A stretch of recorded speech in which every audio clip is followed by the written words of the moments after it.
नमस्कार दोस्तों, स्वागत है आपका हमारे अपने YouTube चैनल संजीवनी मेडिकल एजुकेशन में। मैं हूं डॉक्टर गोपाल, स्वागत करता हूं आपका। दोस्तों, आज हम बात करने वाले हैं कि लगातार इंसान को थकान क्यों रहती है। इंसान सब कुछ करता है, टाइम पे खाना खाता है, सोता है, सब कुछ करता है, इसके बावजूद भी पेशेंट को कंप्लेन रहता है कि मैं हमेशा थका हुआ रहता हूँ। हमारी बॉडी में लगातार थकावट बनी रहती है। तो ये थकावट क्यों बनती है, किस कारण से बनती है और क्यों होता है और क्या लक्षण दिखाई देते हैं और उसके क्या कारण है और उसका क्या ट्रीटमेंट है, इसके बारे में जानेंगे। तो जो लगातार इंसान को थकावट रहती है और हर चीज़ करने के बाद भी थकावट रहती है पेशेंट को, तो मेरा सबसे बड़ा एडवाइस ये है कि आप अपने डॉक्टर से बात करें और उसको अपनी थकावट के बारे में बताएं कि मुझे दिन भर थकावट रहती है। सोने का सोता हूँ, सो के उठता हूँ, उसके बाद भी थकावट रहती है, नहीं सोता हूँ तब भी थकावट है। जो भी आपकी कंप्लेन है अपने डॉक्टर से डिस्कस करें।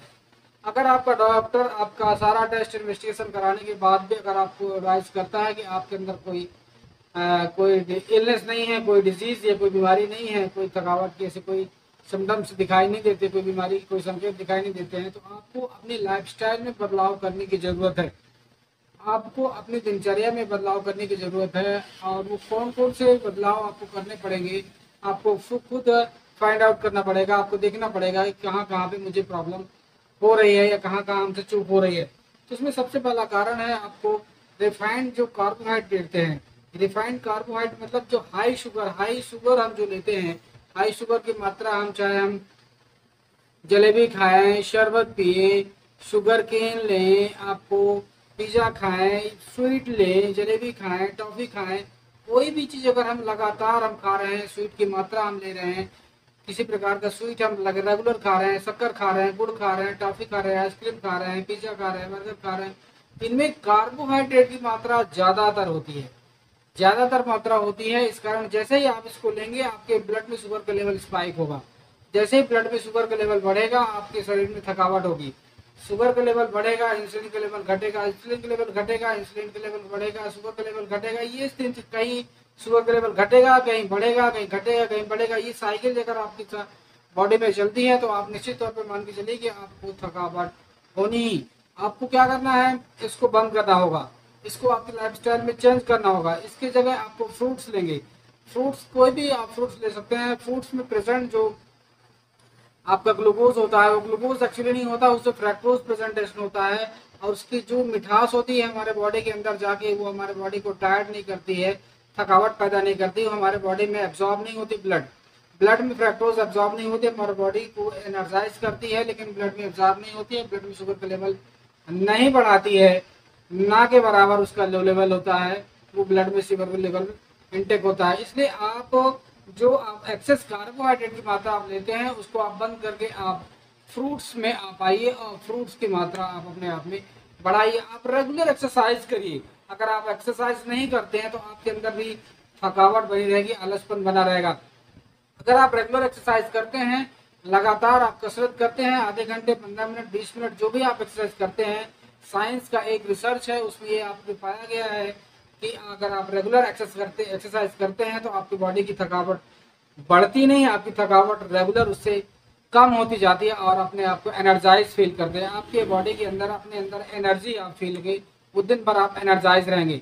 अगर आपका नींद डिस्टर्ब रहता है, अगर आप प्रॉपर तरीके से सोते नहीं हैं, नींद डिस्टर्ब रहता है, टाइम पे नहीं सोते हैं, टाइम पे नहीं उठते हैं, अगर आपका नींद प्रॉपर तरीके से नहीं है तो आप मॉर्निंग में जब भी उठेंगे आपकी बॉडी में थकावट रहेगी।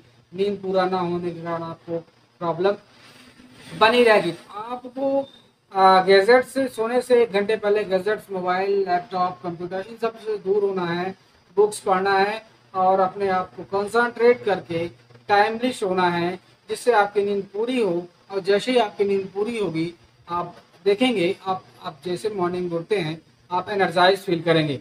तो आपको स्लीप डिस्टर्बेंस हो रहा है, नींद की जो प्रॉब्लम आ रही है, नींद जो पूरा नहीं हो रहा, उसको पूरा करने की ज़रूरत है।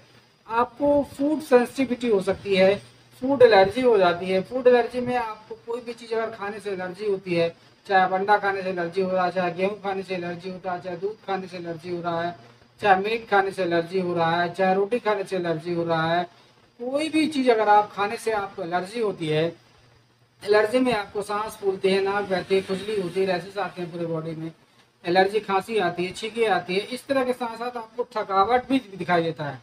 अगर आपको कोई भी चीज़ रेगुलर खाते हैं और उसको खाने से आपको थकावट आती है तो आप निश्चित मान के चलिए कि आपको उस फूड से आपको एलर्जी है, तो आपको उस फूड को अवॉइड करने की ज़रूरत है। आपको पर्याप्त, कई लोग क्या करते हैं, अगर ओवरवेट रहते हैं, ओवरवेट रहने के कारण आपको कैलोरी जो होती है कैलोरी कम कर देते हैं, खाना कम कर देते हैं। खाना कम कर देने से क्या होता है, कैलोरी बॉडी की कम हो जाती है।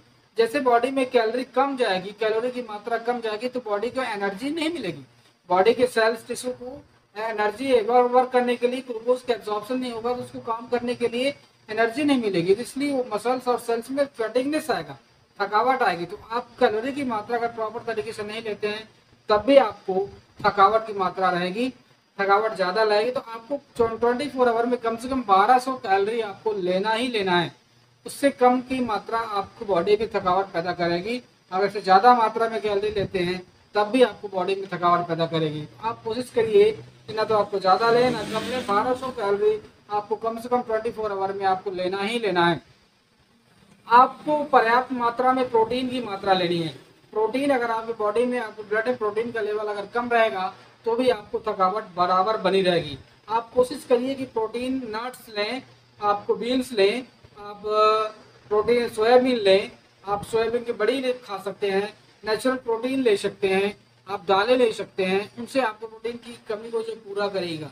अगर इनसे पूरा नहीं होता, आप सप्लीमेंट के तौर पे आप न्यूट्रिशन में प्रोटीन की मात्रा शामिल करेंगे। आप जैसे ही आप देखें प्रोटीन की मात्रा आप शामिल किए, आपकी बॉडी में एनर्जाइज हो गया, आपकी बॉडी में एनर्जी पैदा हो गई, आपकी जो थकावट का लेवल वो कम हो गया। रिसर्च में देखा गया है कि इस तरह की कोई अगर प्रॉब्लम अगर आती है तो आपने देखा होगा कि आपको न्यूट्रिशन की समस्या हो जाती है, प्रोटीन की कमी हो जाती है, तो आपको थकावट का लेवल बढ़ जाता है। अगर आप पर्याप्त मात्रा में पानी नहीं पीते हैं, 24 आवर में कम से कम 2 से 2.5 लीटर आपको पानी पीना ही पीना है। अगर आपका बॉडी स्ट्रक्चर बड़ा है, आपकी बॉडी वेट बड़ा है, बॉडी वेट हाई है, हाइट ज़्यादा है, बॉडी का गर्द ज़्यादा है, वजन ज़्यादा है, तो आपको पानी का लेवल भी, मात्रा भी बढ़ाना पड़ेगा, 2 से 3 लीटर करना पड़ेगा। अगर कम से कम आपको 2 से 2.5 लीटर पानी 24 आवर में पीना पड़ेगा। अगर आप पानी में, आपके बॉडी में पर्याप्त पानी की कमी है तो भी आपको थकावट का लेवल बना रहेगा, आपको कमजोरी महसूस होती रहेगी। आपको आप कोई कमजोरी महसूस होती है तो अपन क्या करते हैं कि एक कोई भी एनर्जी ड्रिंक ले लेते हैं। एनर्जी ड्रिंक मार्केट से उठाए, हमने कोको कोला पी लिया, थम्स अप पी लिया, स्प्राइट पी लिया, या कोई मैंगो पी लिया, मांजा पी लिया, तो आपको शॉर्ट टर्म के लिए थोड़ा सा एनर्जी मिल जाएगी, लेकिन जैसे ही वो ब्लड में एब्जॉर्ब होगा, उसका जो शुगर का लेवल है, शुगर लेवल आपका बढ़ेगा, वो थकावट आपको फिर से आने लग जाएगी। आपको अवॉइड करने की ज़रूरत है कि आपको किसी भी प्रकार का आपको एनर्जी ड्रिंक आपको लेने की अवॉइड करने की ज़रूरत है। इसको समझने की ज़रूरत है कि आपको इसके जगह क्या लेना है। तो आप इसकी जगह नहीं, इसके जगह आपको फ्रूट्स ले सकते हैं।